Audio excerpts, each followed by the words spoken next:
Hello, everyone. Good afternoon. Thank you all so much for joining us today.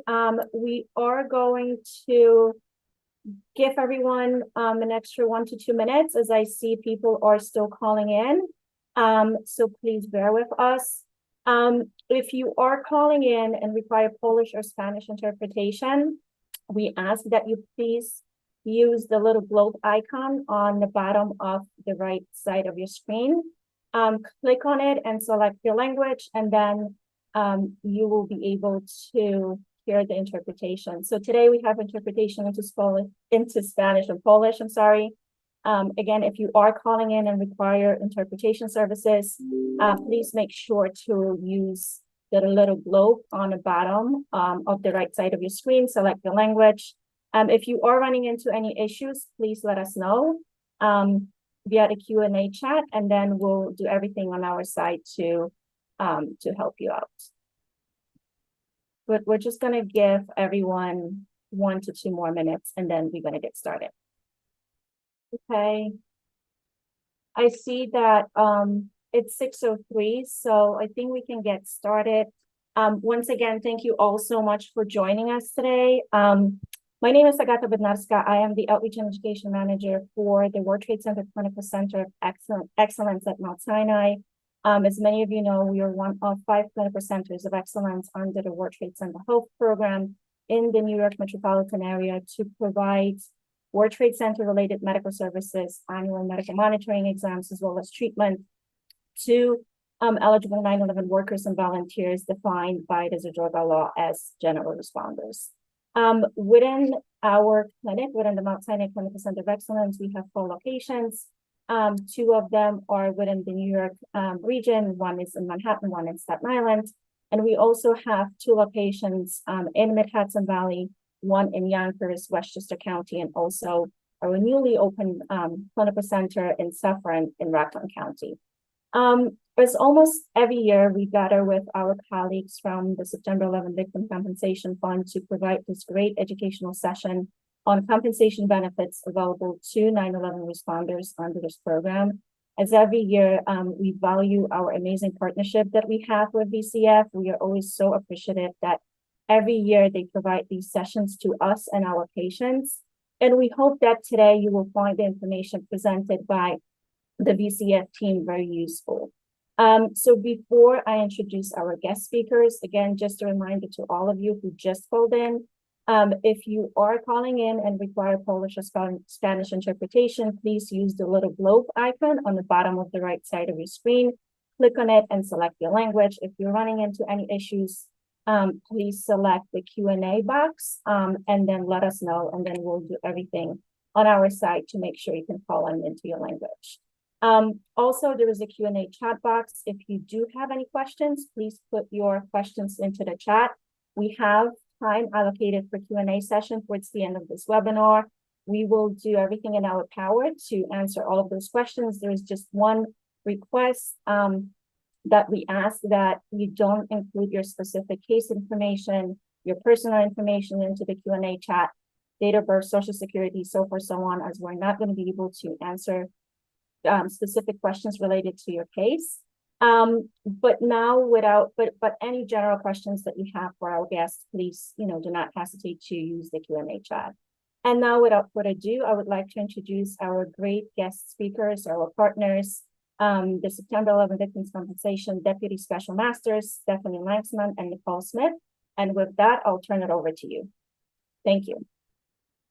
Thank you, Agata. And it is indeed a wonderful partnership, and we so appreciate the opportunity to talk about the VCF and share information with your members. So thank you all for joining us this evening. I'm Stephanie Langsam, as Agata said, and I'm here with the VCF's other Deputy Special Master, Nicole Smith. Hello. Nicole and I have been working on the Victim Compensation Fund since it reopened in 2011. And one of the things that we love most about our work is being able to share information about the VCF with claimants and individuals who may be interested. We also have with us this evening Stathi Pitsayas. He's our Manager of Communications and External Affairs. And then we also have Sally Flynn from our team, who is our Chief of Staff. So thank you for joining us this evening, and thank you to everyone at Mount Sinai who made this possible.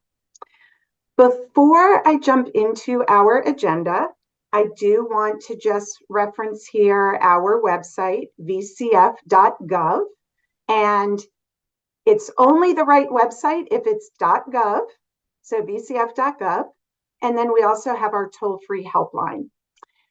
We'll talk about these in the presentation in different parts, but just wanted to make sure you understand and have that information. We also have the QR code for those who want to snap a picture, and you can also follow us on X, formerly known as Twitter, at September 11th VCF. So with that, let me make sure this is going to work. There we go. Okay. Just briefly going to run through the topics that we're going to cover tonight. I'm going to start with a general overview of the VCF, what we are. And then I'm going to turn it over to Nicole, who's going to talk about what we call our 3 basic steps. And she'll get into details about registration and claim filing deadlines. I'll then come back in and talk about what it takes to be eligible. And then Nicole will talk about how we calculate awards and the way that we process claims. And then I'll wrap up with what we call our top 5 takeaways. And we have some resources that we'll put up. And that's the point at which we are also, we'll answer any questions that you may have. And again, as Agata said, please put those in the Q&A. And then we will get to them at the end, and we'll make sure we leave time for that. So let's jump right into it. And what is the VCF? We are a compensation program.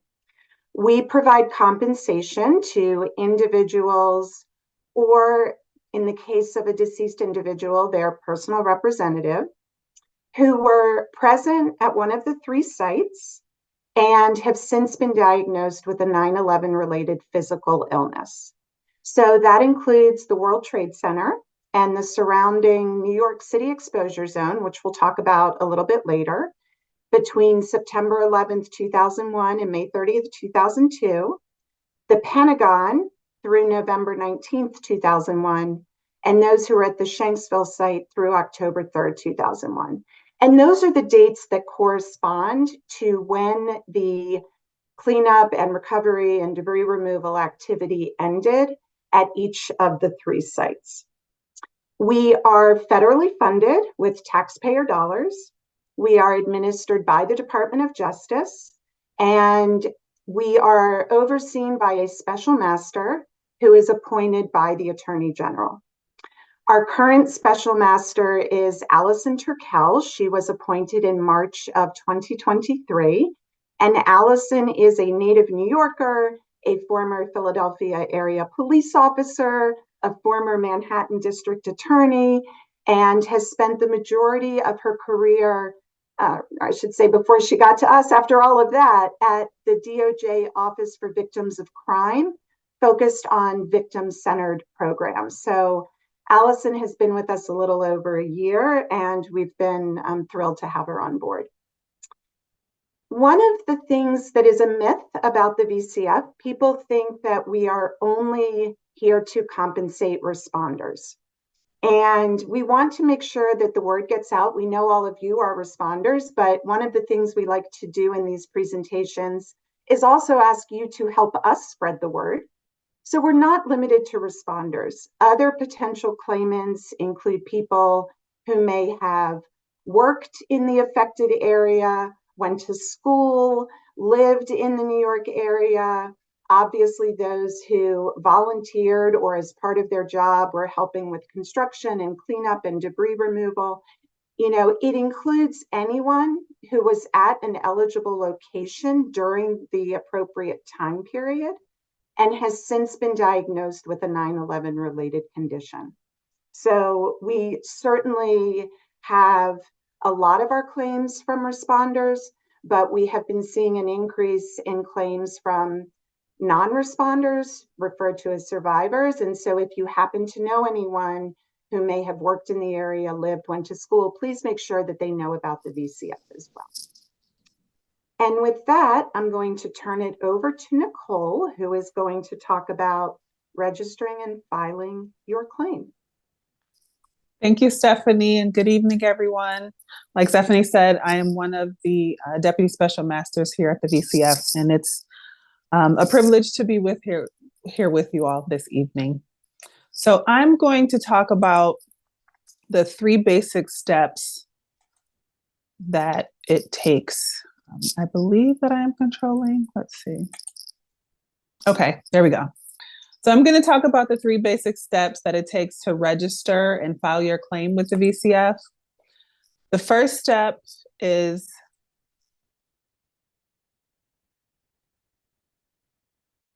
let's see. Okay, there we go. The first step is to register with the VCF. And you can do that by going online to our website and creating an online account and registering online. And we'll discuss how to register a little more in depth in a second.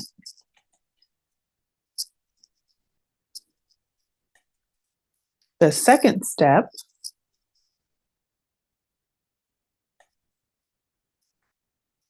is to go to the World Trade Center Health Program for a physical health condition and get certified.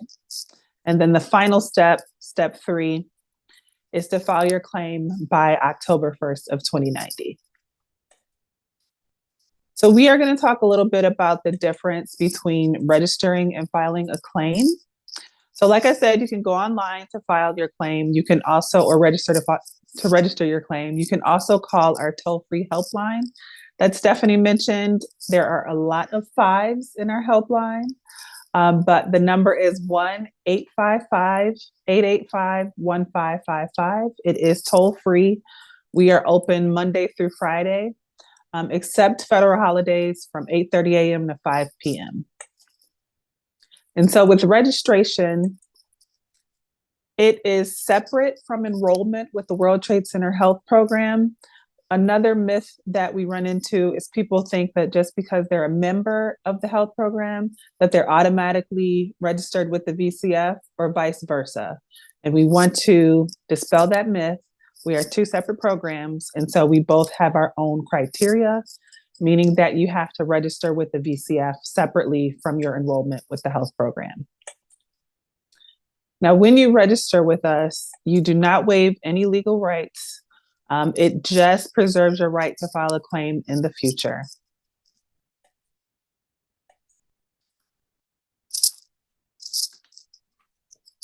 You do not need to be sick to register.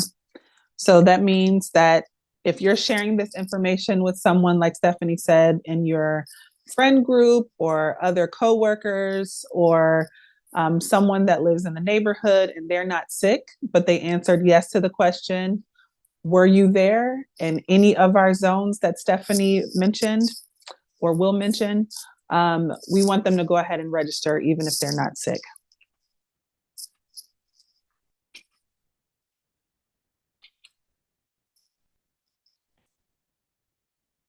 When you register, you only need to provide very simple, basic information. So your name, your address, your telephone number, your date of birth, your social security number, or other ID.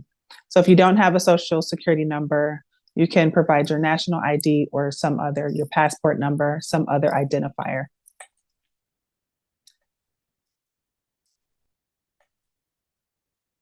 And then registration is not the same as filing a claim, and your registration deadline is different for everyone. It's based on your individual circumstances. And so I'm going to talk about the registration deadline for you guys.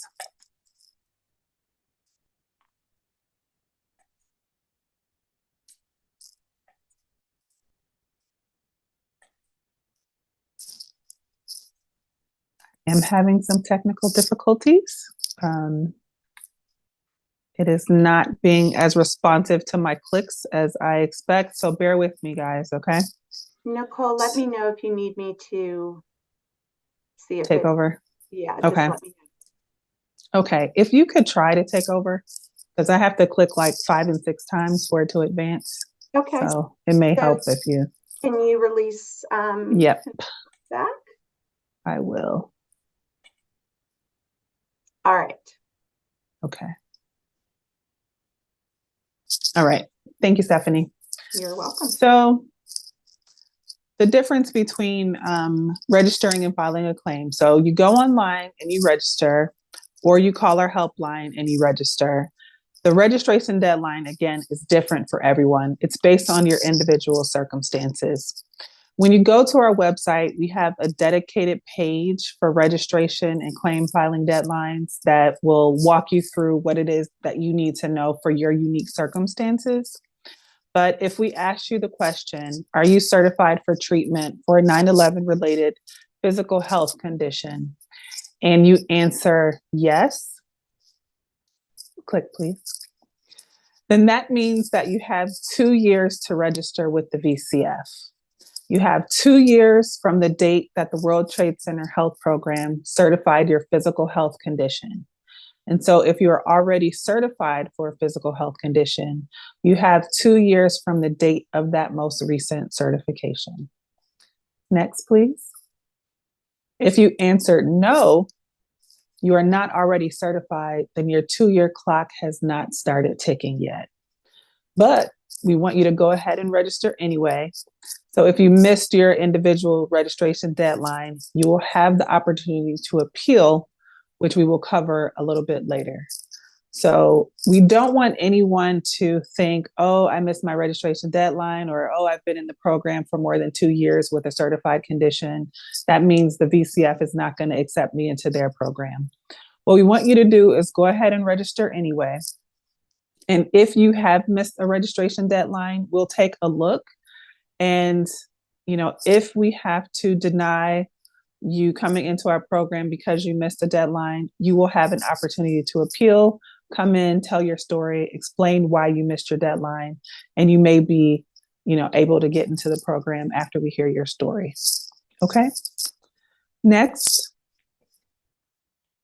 if you missed your registration deadline for one condition and you become certified for another condition, that newest or latest certified physical condition restarts your clock. So if your registration is timely for any condition or injury that you have, all eligible conditions may be considered for an award. So that means, for example, if you are certified for, say, rhinitis, and you were certified in 2014 for rhinitis, clearly that was 10 years ago. And if you haven't already registered with us, you would have missed that deadline. If today you happen to be certified for sinusitis, then that means you have 2 years from today's date to register. And once you register for your sinusitis, your rhinitis would also be covered. Okay. Next, please. And one more click for me. Thank you.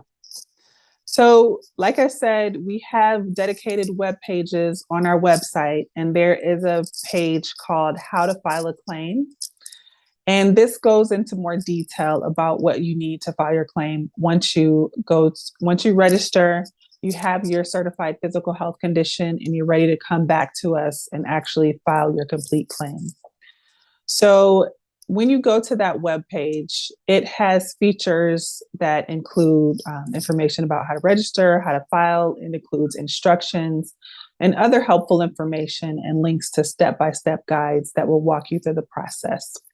If at any point you have any questions about anything, and including the website, you can always call that toll-free helpline. We have representatives that are ready to help you with anything that you need. And so if you click one time for me, Stephanie, please. I say all that to say that you do not need an attorney to file a claim with the VCF. Yes, we are Department of Justice, and yes, I happen to be attorney. Stephanie is not. But we do not require you to have an attorney to come through our process. We have a really robust website. We have a really great helpline. And if you want to navigate the process yourself, we have tools in place to make that happen. Can you click one more time for me, please? So once you're certified by the World Trade Center Health Program for a physical condition, you'll have to come back to us and complete and submit your claim form. You'll also have to submit any required supporting documents, which at minimum includes the authorization for release of medical records, which allows us to get information about your condition from the health program. In addition to that, we'll need your claim form signature page, which signs off that says, you agree to file your claim and you give us permission to reach out to other entities to get information on your behalf. We also will need proof of presence documentation, and Stephanie's going to cover that in a second. Next, everyone has the same deadline for filing a claim, and that is October 1st, 2090. So that means that if you happen to wait until 2090 to file your claim, you have until October 1st of that year. If you, again, run into any issues, you can call our helpline and they will work with you. Okay. So I'm going to turn it back over to Stephanie, and she's going to explain to you guys what it takes to be eligible for the VCF. Thank you, Stephanie. Absolutely. Thanks, Nicole. To be eligible for compensation, there are 3 criteria that everyone must meet. And then there are 3 that only apply in certain circumstances. And tonight I'm going to focus on the 3 that apply to everyone. So the first is, let's see if I can get it to work, that you need to register with the VCF by your applicable registration deadline. This is the 2 years that Nicole just spoke about. It is a deadline that is specific to your individual circumstances, and you need to have registered to preserve your right to file a claim within your 2-year window. The second criteria is you need to be certified by the health program for a 9/11 related physical health condition.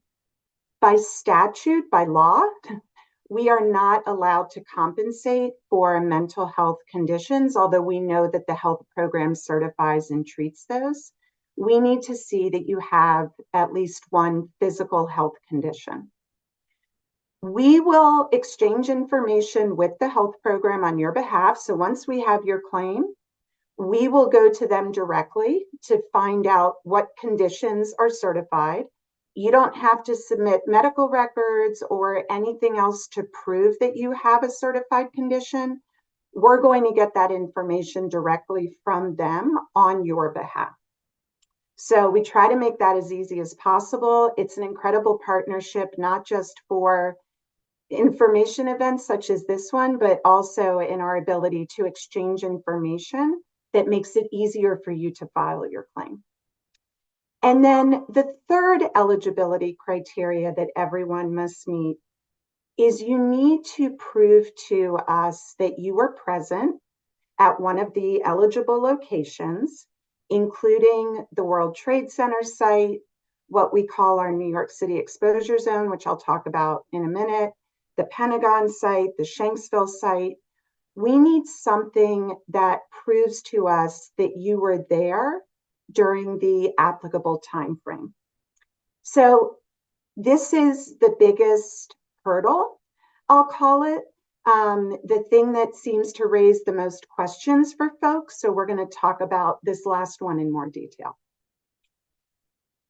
For those of you who were in New York at the time, this is what we call our VCF New York City exposure zone.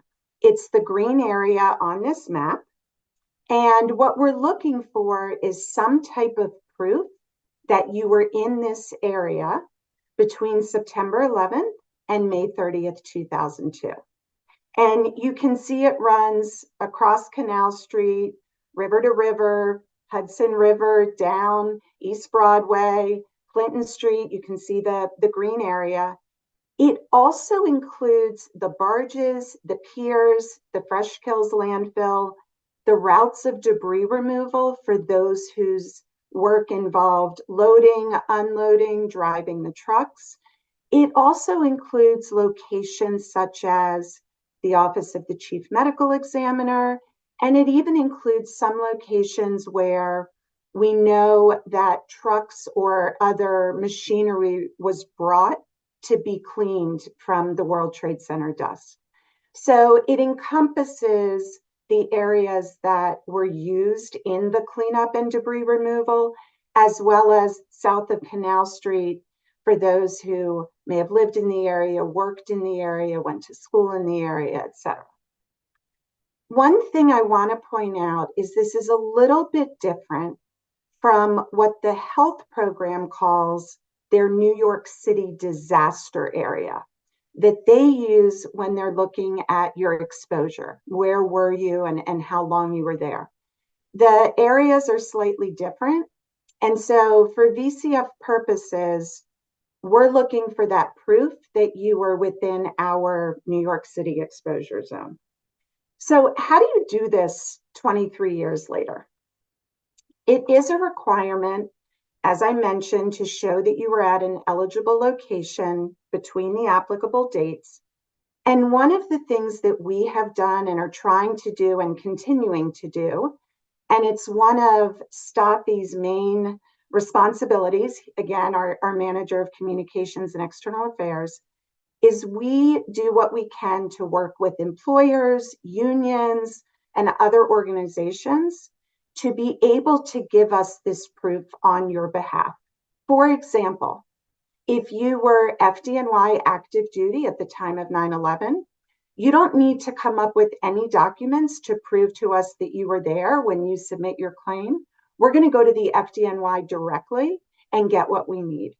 Same thing with a number of other entities, Con Ed, CWA, it includes unions, employers, some of the volunteer organizations. And this little image on the right, I know it's not something you can easily read. It's there to represent this chart of entities with whom we have these relationships where you don't need to necessarily submit anything if you were part of one of these organizations. We have a whole, probably pages of information on our website in our policies and procedures, and it goes through every organization with whom we have a relationship. And so we encourage you, when you're filing your claim, go look at that information and see if your organization is listed there, and then follow the instructions specific to your entity. And again, we're constantly updating these lists. We're constantly forming new relationships in an effort to try and ease the burden on you. But let's say that we don't have a relationship with the organization that you were affiliated with at the time. The types of documents that you might submit to support presence may include NYPD memo books or command logs. Perhaps it's the WTC 12 form that you may have filled out, or line of duty injury reports. Maybe you have documents from your union showing where you were assigned. It might be employer information, or what we call our VCF third-party verification form, which is a form on our website that we have developed for your employer or organization to fill out, where they can attest that you were there. And by filling out that form, we get the information that we need. It might be contemporaneous medical records. Perhaps at that time, you had an injury and you sought treatment, and you have the records to be able to show it. There are so many documents that can be used to prove that you were there. And there's a whole list on our website, but we also encourage people to be creative in your thinking. There are so many documents that might work, and we are going to look at your claim in its entirety in evaluating whether or not we have sufficient documentation. So when you're thinking about what to submit, think about what it is we are looking for. We're looking for some type of independent document that tells us where you were, the specific address, the cross streets, the location, when you were there, so the specific dates that you were there, and then why you were there, what you were doing at the time. If you can't come up with any document independently, and let's say you're in touch with people who were with you at the time, can attest to your being there, we also have a VCF witness presence statement. Again, this is a template that we've created so that someone who is attesting to you being there can answer a series of questions that give us the information we need. The form is on our website. It has instructions with it.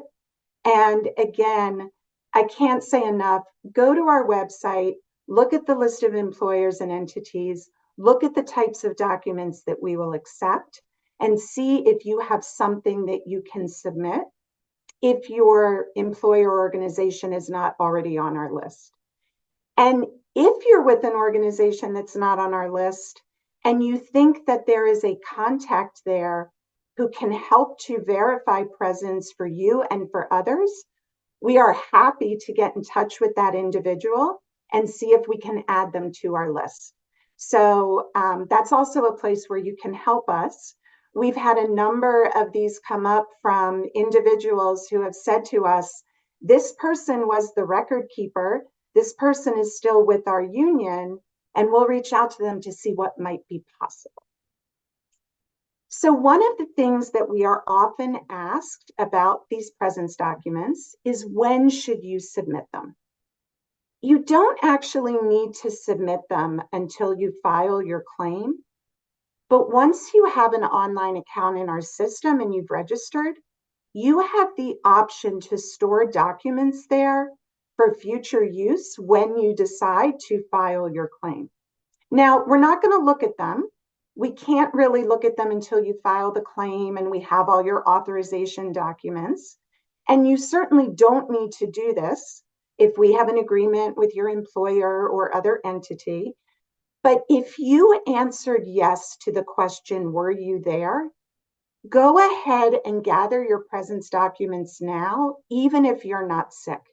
And whether you store them in your own files for later use or whether you register online and upload them is up to you. But with the passage of time, this is becoming harder and harder. And we don't want you to be in a situation years from now where you're going to submit your claim and you can't get the documents you need. So please, if you were there and you haven't already done this, take a look on our website and think about gathering those documents now. One other comment on presence. If you submit your claim and what you submit is not sufficient and your claim is denied, you will have the right to appeal. A denial does not mean that we don't believe you were there. It means that we don't have the documents that can prove it for our purposes. So Nicole will talk a little bit about the appeals process later, but it's a non-adversarial process. It's an opportunity for you to come tell us your story. We ask some questions. You sit across the table from someone like Nicole, and you supplement your claim by telling us your story. So please don't be discouraged if your claim is denied because the documents weren't sufficient. Come and talk with us. It's a door opening, not a door closing. So before I turn it back over to Nicole to talk about how we calculate awards, I want to point out a few key differences between the VCF and the World Trade Center Health Program. These are two separate programs. Enrollment in one does not register you in the other and vice versa. And there are reasons why you might be certified for treatment by the health program, but are not eligible for compensation from the VCF.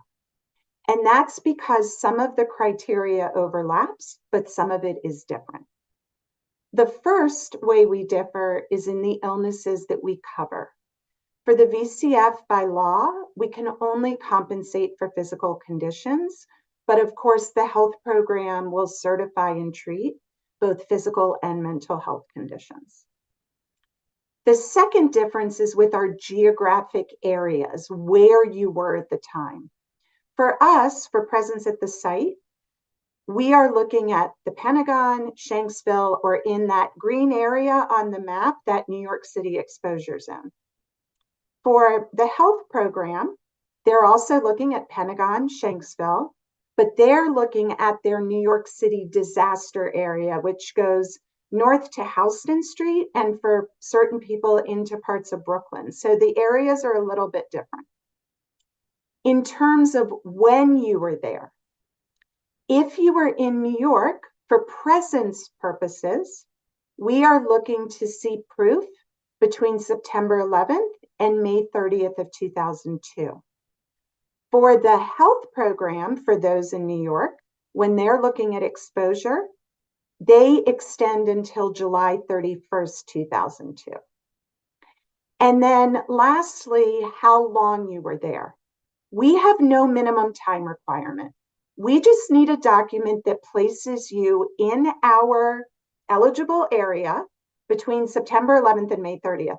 We don't care if you were there for 5 minutes, 5 hours, 5 days, or 5 weeks. We just need the proof you were there. But for the health program, because they're tying your exposure to your condition, they have minimum time requirements that apply. So because of these nuances, it's just important to know we're a little bit different. Again, working together, but have these distinctions in our criteria. And then lastly, we do not distinguish in any way between responders and survivors. It's the same claim form, it's the same eligibility criteria, it's the same process, it's the same calculation of awards. There's no distinction from the VCF's point of view. And with that, I'm going to turn it over to Nicole to explain how we calculate awards. Thanks, Stephanie. Like Stephanie said, we are a compensation fund, and our purpose here is to provide compensation. And so we provide compensation for two types of loss. The first loss is non-economic loss, and that is what is commonly referred to as pain and suffering. These awards will vary based on the severity of your condition and the impact that that condition has on your daily activities. And so the amount of your non-economic loss is not tied to the number of certified conditions that you have. It is based on their severity and impact overall. So for example, my example earlier, if you have sinusitis or rhinitis and it's well controlled and you can go to work every day and you can do all the things that you used to do even before your diagnosis, then your award would be on the lower end of the spectrum. If it is debilitating and you can't do anything and you need meds all the time, then your award may be increased based on that severity. Non-economic loss awards range from $10,000 at the low end to $340,000 at the high end. And there are certain limits to these awards that are set by the law that governs the VCF. All eligible claimants will qualify for a non-economic loss award, which means that if you meet the eligibility criteria that Stephanie mentioned earlier, then you will qualify for a non-economic loss award. The second type of compensation that we award for is economic loss. And this encompasses a couple different things. So it includes the value of wages or other employment benefits that you may have lost as a result of your eligible condition.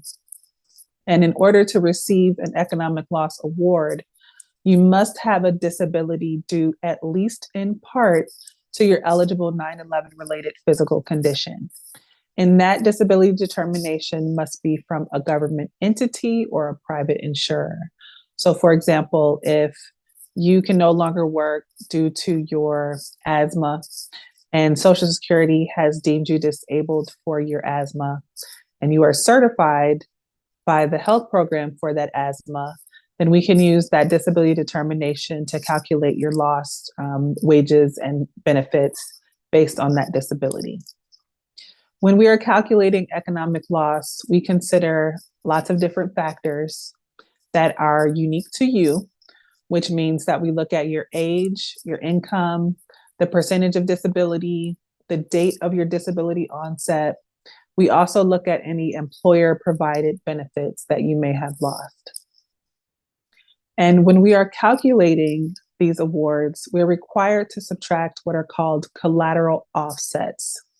These are benefit payments that you may be receiving specifically because of your eligible condition. So in my example, I use Social Security as a disability. Any payments that you're receiving from Social Security based on that disability of asthma would be offset from your VCF award.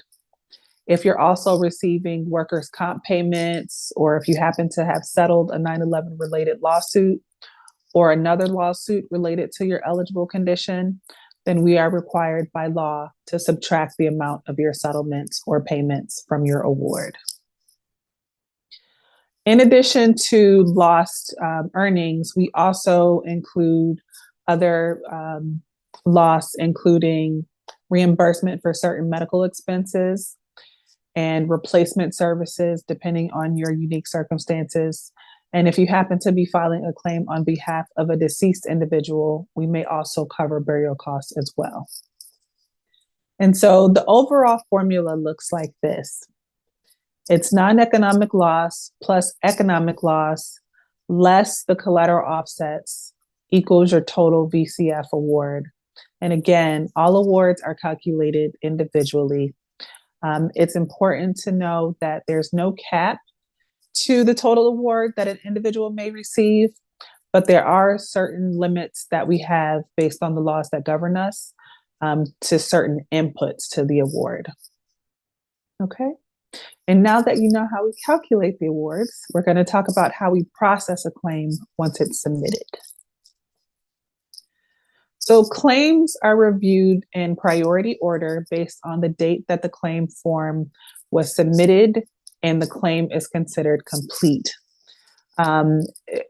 We prioritize review only after we've received all required information for your claim. And the time that it takes to process your claim depends on many factors.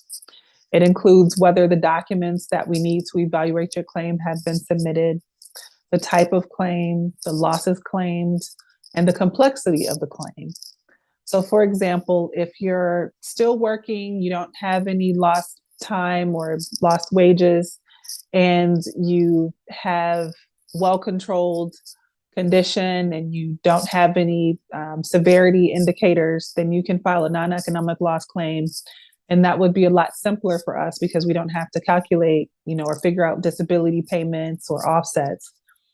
Now, if someone is disabled and they have, 2 jobs that they were working and they have a disability determination from their employer and also the Social Security Administration, they also have a workers' comp claim, that claim is going to take a lot longer because we have to reach out to all of those entities and get that information in-house.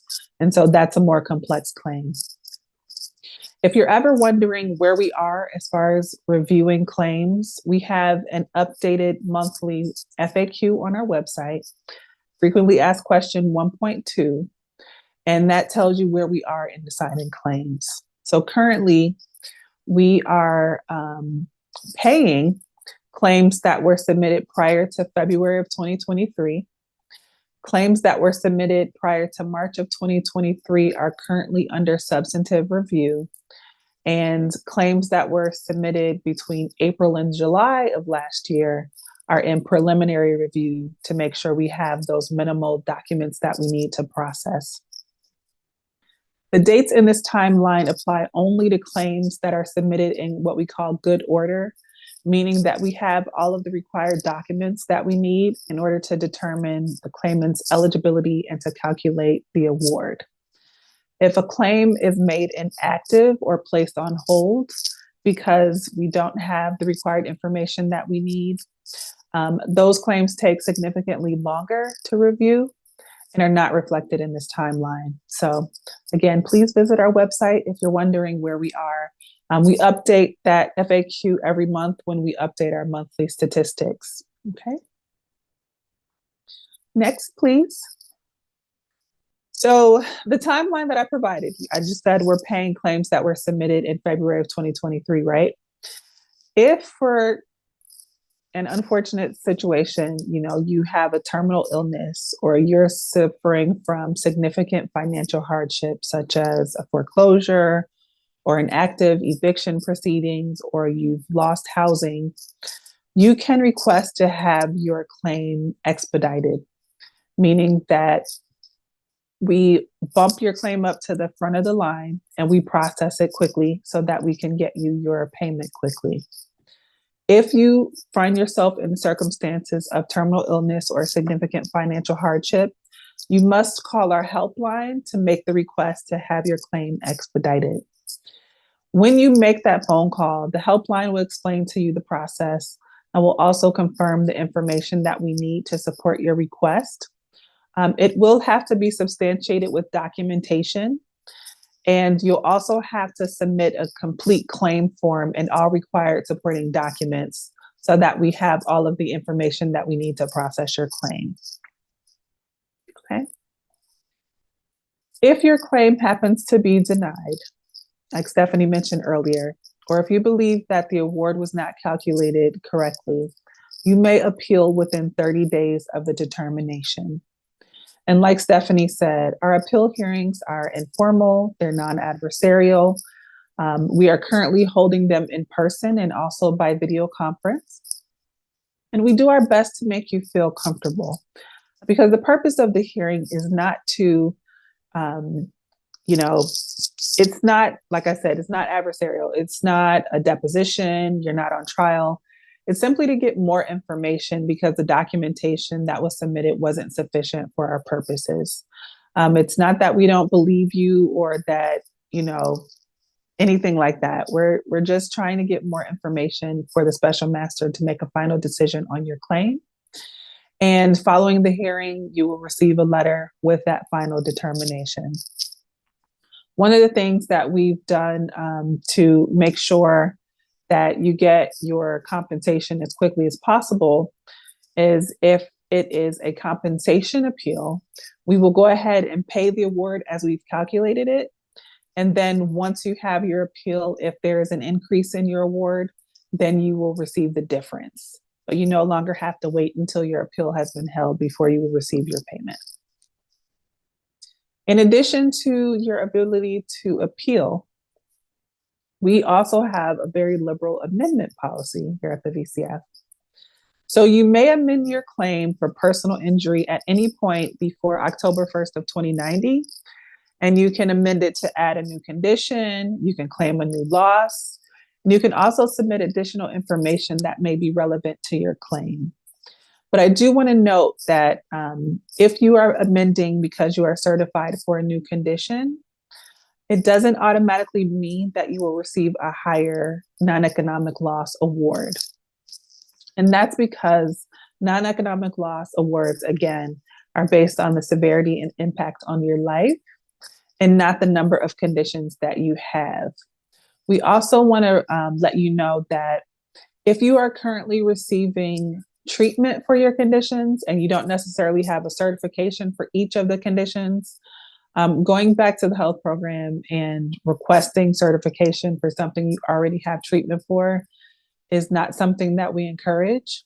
Instead, you can just give us medical records to show that you are receiving treatment for that additional condition, and we'll take that in consideration.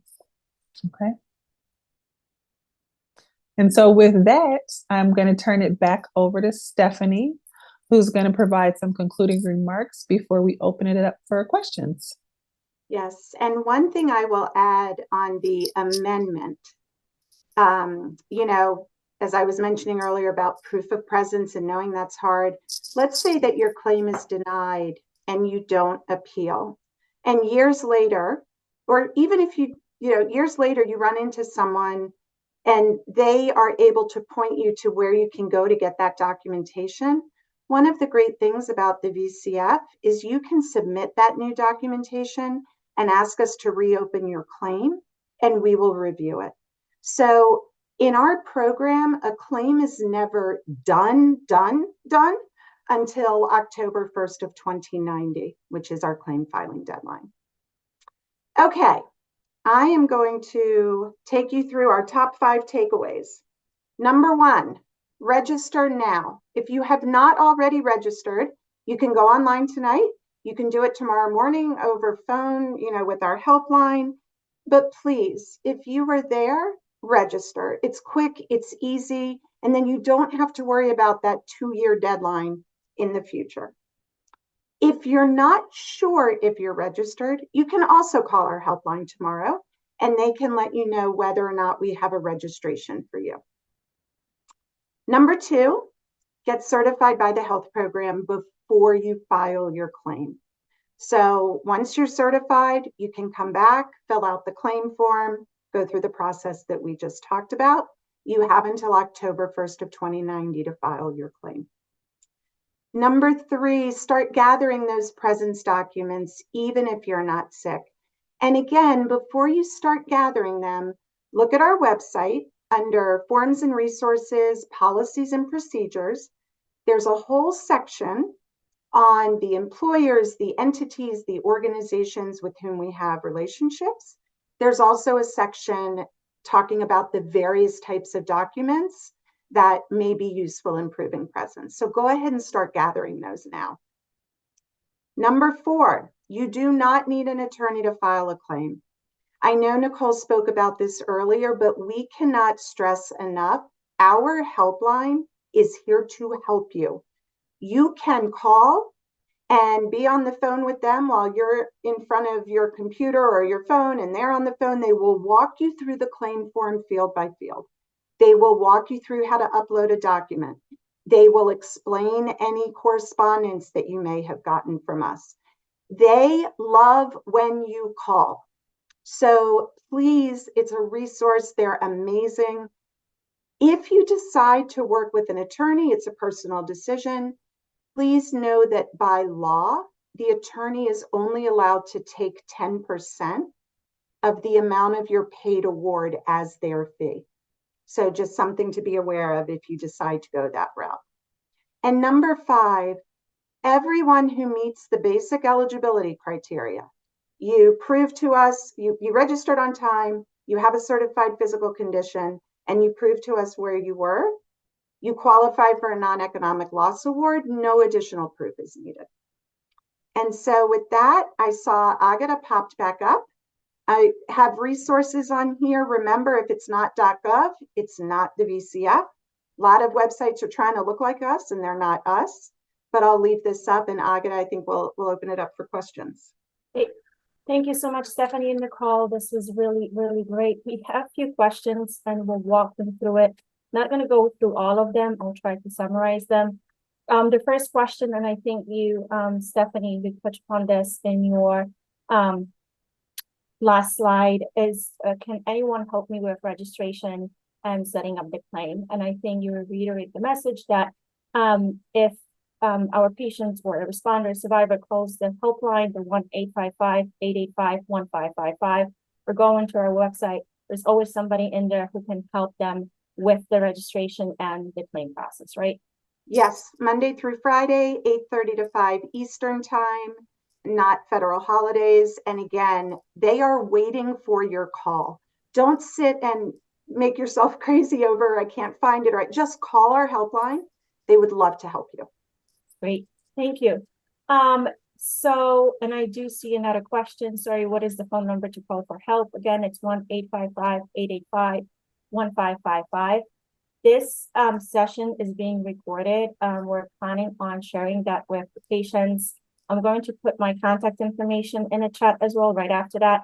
So if you do want to have a recording of that webinar with all of the great information and the resources, please reach out to me and then we'll make that link available to you.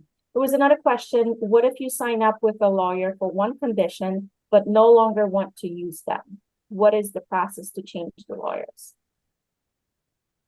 So we have a change of attorney form on our website, and you can tell us which law firm you don't want, whether you're changing to a new one or whether you're deciding to not work with an attorney at all.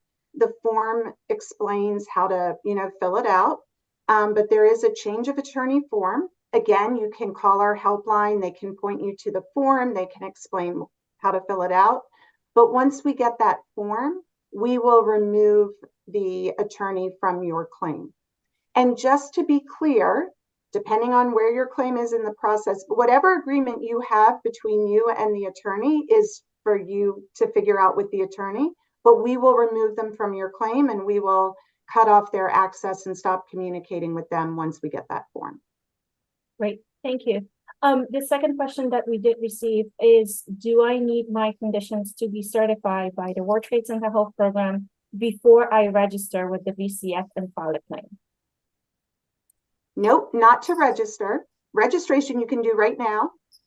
And then once you're certified, you do need to wait to be certified to file your claim.